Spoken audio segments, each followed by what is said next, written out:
I'm not talking to anybody about my mental health. I'm just bottling it up.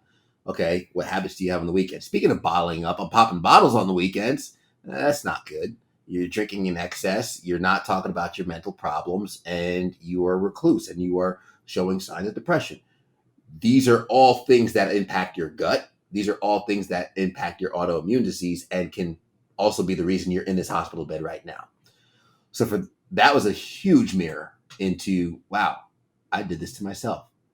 I put myself in the hospital. You've talked about all this hard stuff that you have endured, and yet I still see a giant smile. I still see that these were all lessons I learned. I still see this I kept going and I figured it out mentality. And I wonder, is that something when you talk about upholding your own standards, is that something you learned from your family growing up? Is that something, I mean, how did you develop that? Because I think that's at the gist of being an eternal optimist, is being able to learn how to recover, maybe recover quickly, or how to take these lessons and move forward with them. So where did that originate with you, and how do you keep refining and practicing this keep moving forward mentality that I keep feeling in our I think conversation?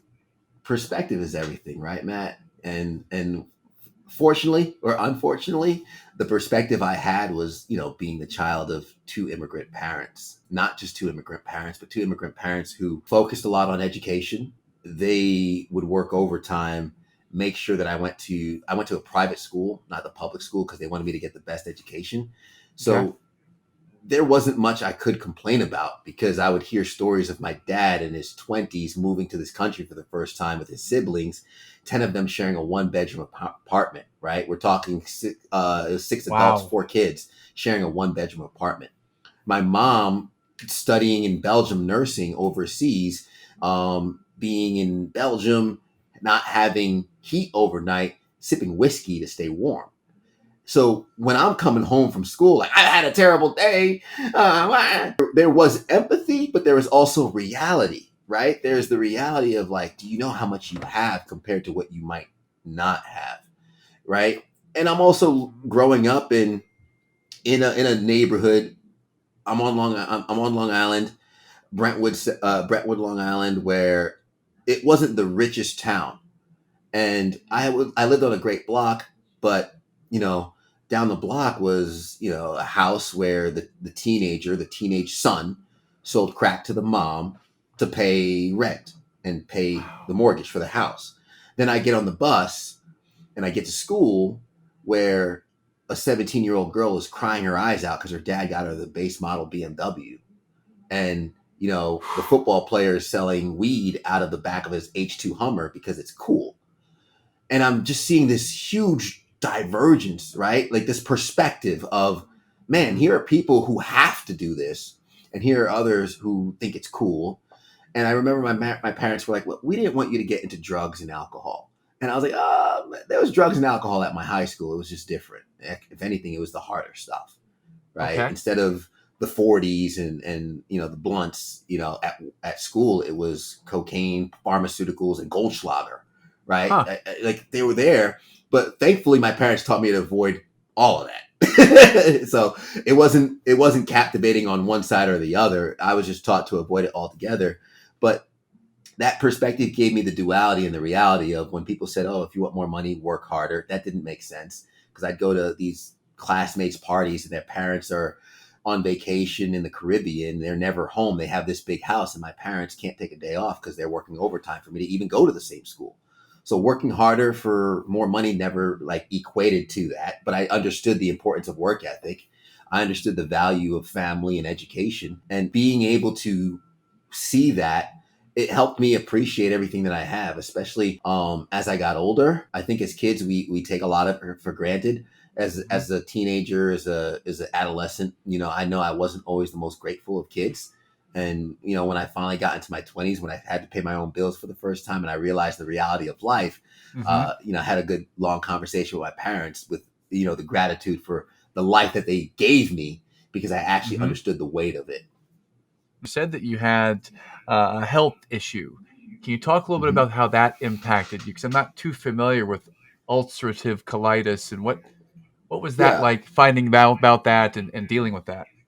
So ulcerative colitis is very similar to Crohn's disease, and And really what it is, it's an autoimmune disease which impacts the large intestine. It limits your ability to absorb nutrients.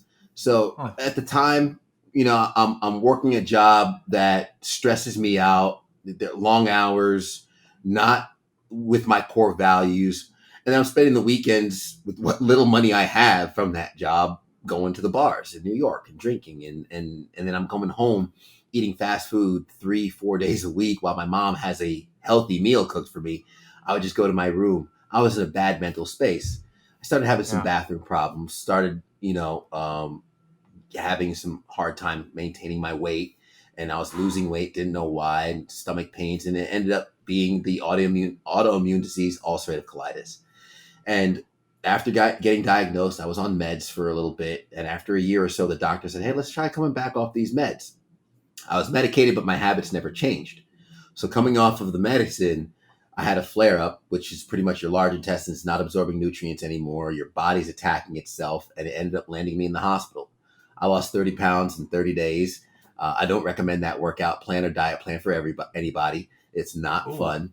Ooh. Um, I'm in the Yeah. hospital, and the nurse is writing down like today's goal is keep down liquids because I would throw things up. My body, it hurt to eat, so my body wouldn't want it anymore. So like Mm. the goal was like let's keep liquids down, let's keep soft food down. I'm in the hospital, Matt. I'm never gonna forget the first like little the meal. I remember it was meatloaf, crushed up peas, and mashed potatoes. And I was like, somebody called a chef in here. They put their foot in this. This is amazing. This is like a gourmet meal because like I haven't eaten in like a month. I was like, oh my god, like this is Nice. hospital food, folks. And I'm like going nuts. Like this is amazing. Pass me the salt. But that was kind of the dark days. I was in the hospital for 2 weeks there, and that was also where my shift in life happened. That was where the doctor came and put into perspective I was doing it all to myself. At the time, I couldn't get a job in weather. I was blaming being black. I was blaming the world. I was blaming everything for me not being able to get a job in weather. Was not having the best relationship with my girlfriend at the time. And when the doctor came in, he asked me some questions which changed my life. He said, "What has your diet been like?" I'm eating fast food. No one's making me do that. What's your Okay. stress levels like? It's very high. Who are you talking to? I'm not talking to anybody about my mental health. I'm just bottling it up. Okay. What habits do you have on the weekends? Speaking of bottling up, I'm popping bottles on the weekends. That's not good. You're drinking in excess. You're not talking about your mental problems, and you are a recluse and you are showing signs of depression. These are all things that impact your gut. These are all things that impact your autoimmune disease and can also be the reason you're in this hospital bed right now. Mm. So for that was a huge mirror into wow, I did this to myself. I put myself in the hospital. So I remember texting my girlfriend at the time, and this is December 2012. I said, "Hey, babe, grab an ornament off of the tree and bring it in." And I put it on my IV pole.